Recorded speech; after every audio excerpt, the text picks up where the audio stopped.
DRDO को मिली है बड़ी कामयाबी। अमेरिकी ताज रूसी S-400 की लीग में भारत भी शामिल हो गया है। सबसे बड़ी खबर तो अब यही है, जो लेटेस्ट इंटरव्यू चला है। जब इरादे बुलंद हो तो मंजिलें खुद रास्ता दिखा देती हैं। जी हां, ये लाइन इसलिए क्योंकि भारत के डिफेंस सेक्टर में एक ऐतिहासिक उपलब्धि हासिल हुई है। India turns 10. A decade-long journey has propelled India to become a global manufacturing hub. दरअसल डीआरडीओ द्वारा विकसित स्वदेशी कावेरी इंजन को आखिरकार मोदी सरकार से हरी झंडी मिल गई।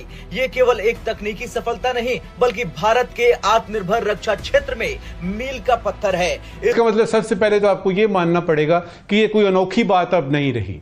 दुनिया ने मान लिया है कि कुछ भी कर लें आप, हिंदुस्तान ने खुल के बता दिया जी हमने करनी है, जो आपने करना है आप करके देख लें। भारत ने first time ever in history target achieve कर लिया। इसकी टेस्टिंग अब वास्तविक फ्लाइट्स में होगी। इस कदम के साथ भारत अब उन देशों की लीग में शामिल हो गया जो अपने जेट इंजन खुद बनाते हैं।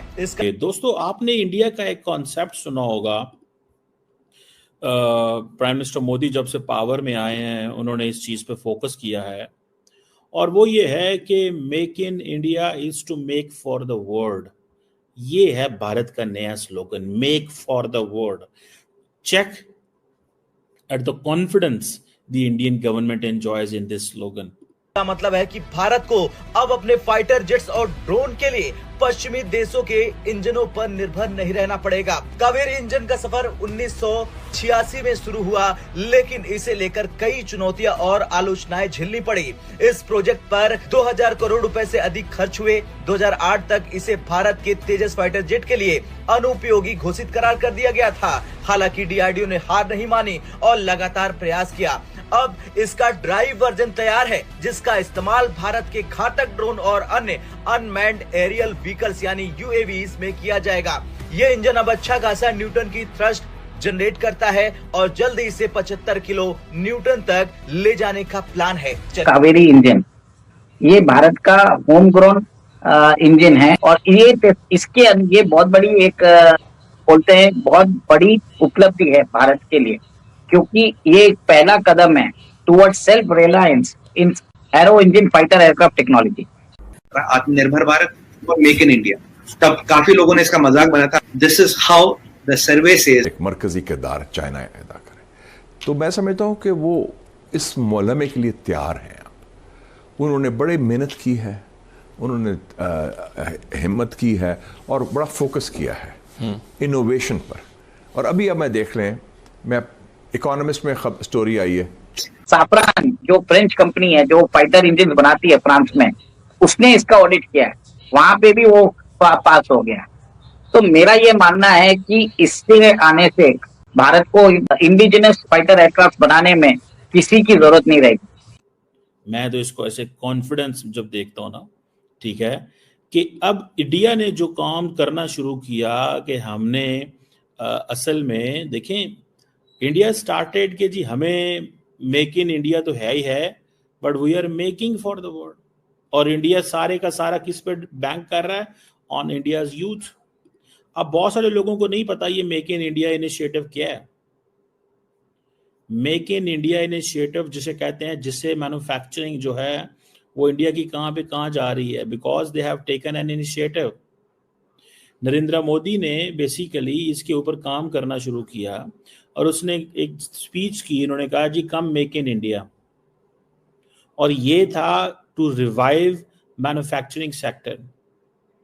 आज दूसरी बात आपने अपने दिमाग में ये रखनी है कि किसी पे भरोसा नहीं रखना। आपने किसी जमाने में ये वॉर ऑन टेरर था, फलाना था, टमकाना था, आपको इस्तेमाल किया गया और इस्तेमाल करके छोड़ के फेंक के चले गए लोग। आपका ये अब अपनी जंग है, या आपने खुद लड़नी है, किसी के भरोसे पे ना रहें। और रोटी खा ली, आओ गला करिए, ठीक है।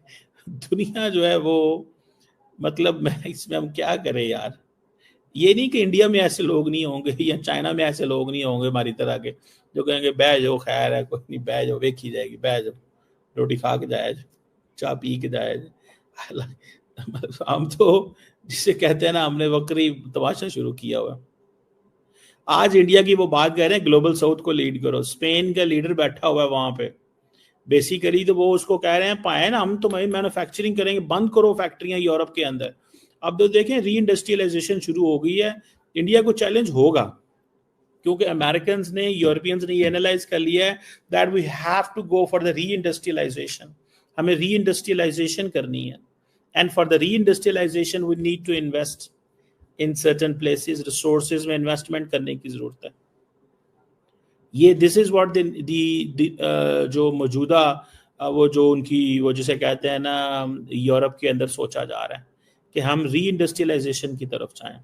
And for the reindustrialisation we have to look at those places, those scenarios, वो सारी चीजें देखनी पड़ती हैं फिर आपको, ठीक है ना जी। सो इसमें जो क्या नाम है उसका, प्राइम मिनिस्टर मोदी और प्राइम मिनिस्टर पेड्रो जो हैं, उन्होंने किस चीज पे फोकस किया? इसी चीज पे फोकस किया। 30 या 45 या 50 कितने मुल्क जो ब्रिक्स में आना चाह रहे हैं? 28 मुल्क, और जिन्होंने एप्लीकेशन दी हुई हैं थाईलैंड से लेके और पता नहीं कहाँ। तो मुझे ये बताएं ना कि फिर एक तरफ ब्रिक्स इमर्ज हो रहा है, बेल्ट एंड रोड आगे बढ़ रहा है, वैगनर ग्रुप बढ़ रहा है, ये दूसरी तरफ ट्रम्प कह रहा है कि हम ये तो कोई फिर देखे ना सरेंडर, अमेरिका सरेंडर करने जा रहा है। और आपने देखा कि ट्रंप ने पहले कुछ बयानात में ब्रिक्स का जिक्र किया स्पेशली, मतलब उसको ब्रीफ किया गया कि ब्रिक्स, हालांकि ब्रिक्स ने अपनी करेंसी की बात नहीं की, उसने कहा कि कोई डॉलर को छोड़ने की कोशिश ना करें लोगों ने इतना, हालांकि ब्रिक्स करेंसी कोई नहीं बन रही, लेकिन उसने वैसे खौफ से आके उसने कह दिया कि नहीं कोई डॉलर का छोड़ना। हालांकि डी डॉलराइजेशन हो रही है, डी डॉलराइजेशन से मुराद ये है लोकल करेंसी का तजारत। और आप देखें ब्राजील ने बात की थी कि हमें मुतबादिल करेंसी लानी चाहिए और एक बैंक वहां पे अभी मुमकिन नहीं है। आप देखें, दो मैं स्टैटिस्टिक देता हूं आपको। दुनिया इस वक्त 193 मेंबर्स हैं यूनाइटेड नेशंस के, उसमें से